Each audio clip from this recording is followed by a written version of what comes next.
Поранешниот градоначалник на општина Карпаш Стефчо Јакимовски на 2 јули треба да влезе во шутка и да издржува затворска казна. Тој рече си 5 месеци беше во домашен притвор поради што му преостануваат уште 7 месеци за решетки.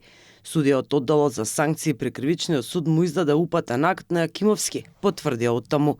Кривичниот суд во април минатата година му досуди казна затвор од 3,5 години поради незаконски постапки при градењето на административната зграда на општината, односно за бесправно градење и злоупотреба на службената положба. За бесправната изградба изречена му е казна затвор од 1 година, а за злоупотреба на службената положба и овластување затворска казна од 3 години. Но апелацискиот суд ја уважи жалбата на Јакимовски за злоупотреба на службената положба и тој повторно ќе оди на судење во кривичниот суд, а за бесправно градење му досуди 1 година затвор.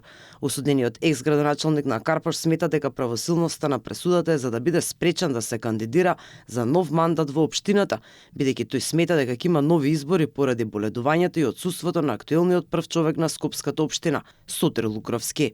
Дали се лутам на судиите? Не се лутам, нека се живи и здрави. Знам дека работат под притисок, знам дека секој не може да го издржи ова што јас го издржувам, тие луѓе имаат фамилии, но јас се надевам дека Врховниот суд ќе биде тој кој што ќе заземе правилен став и ќе ги поништи, односно ќе ги отстрани овие недостатоци на ова очигледно политичка пресуда што е направена овде.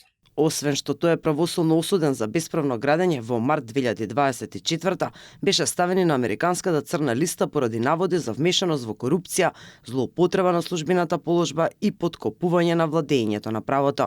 Јакимовски е лидер на ГРОМ и еден од најдолговечните градоначалници во земјава. Политичката кариера ја започна во СДСМ, каде беше и министер за економија, а подоцна ја формираше сопствената партија. Начело на општина Карпаш беше во 4 мандати од 2000 до 2011 и повторно од 2021 во 2024 се кандидираше и за претседател на државата.